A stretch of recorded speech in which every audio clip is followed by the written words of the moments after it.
Épître de Paul aux Romains, chapitre 11. Je dis donc, Dieu a-t-il rejeté son peuple? Loin de là. Car moi aussi je suis israélite, de la postérité d'Abraham, de la tribu de Benjamin. Dieu n'a point rejeté son peuple qu'il a connu d'avance. Ne savez-vous pas ce que l'Écriture rapporte d'Élie? Comment il adresse à Dieu cette plainte contre Israël? Seigneur, ils ont tué tes prophètes, ils ont renversé tes autels. Je suis resté moi seul, et ils cherchent à m'ôter la vie. Mais quelle réponse Dieu lui fait-il? Je me suis réservé 7000 hommes, qui n'ont point fléchi le genou devant Baal. De même, aussi dans le temps présent, il y a un reste, selon l'élection de la grâce. Or, si c'est par grâce, ce n'est plus par les œuvres, autrement la grâce n'est plus une grâce. Et si c'est par les œuvres, ce n'est plus une grâce, autrement l'œuvre n'est plus une œuvre. Quoi donc? Ce qu'Israël cherche, il ne l'a pas obtenu, mais l'élection l'a obtenu, tandis que les autres ont été endurcis, selon qu'il est écrit, Dieu leur a donné un esprit d'assoupissement, des yeux pour ne point voir, et des oreilles pour ne point entendre, jusqu'à ce jour.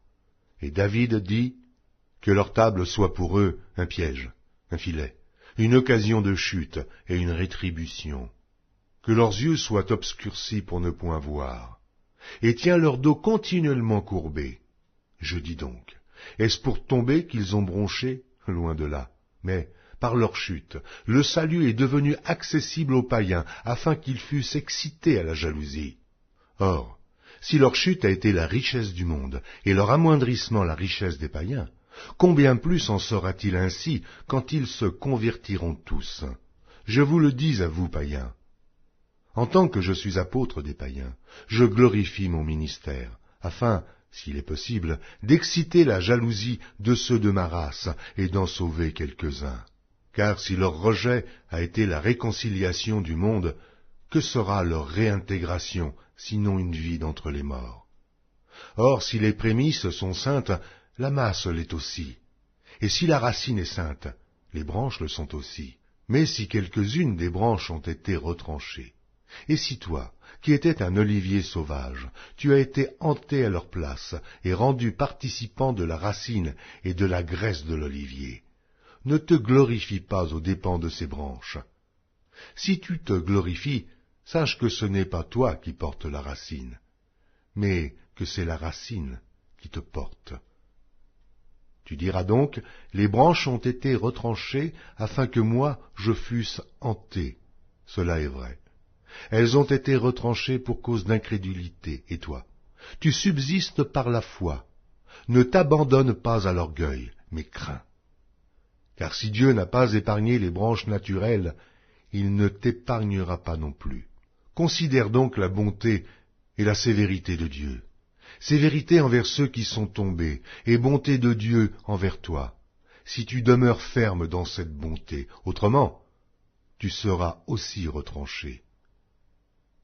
Eux de même, s'ils ne persistent pas dans l'incrédulité, ils seront hantés, car Dieu est puissant pour les hanter de nouveau.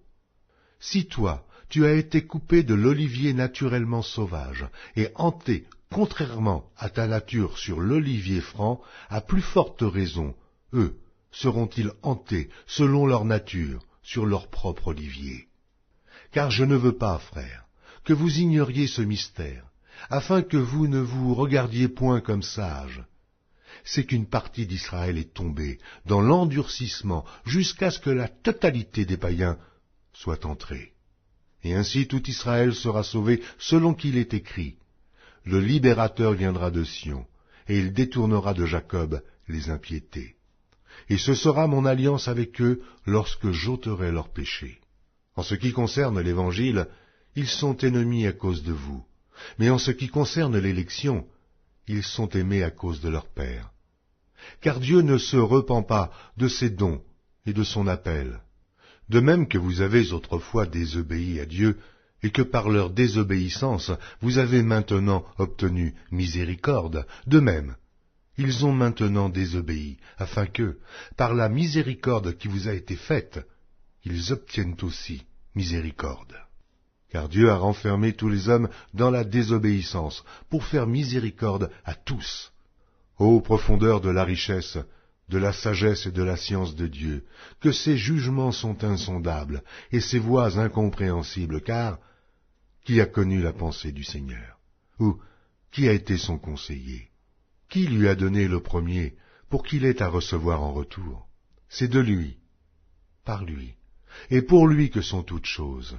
À lui la gloire dans tous les siècles. Amen.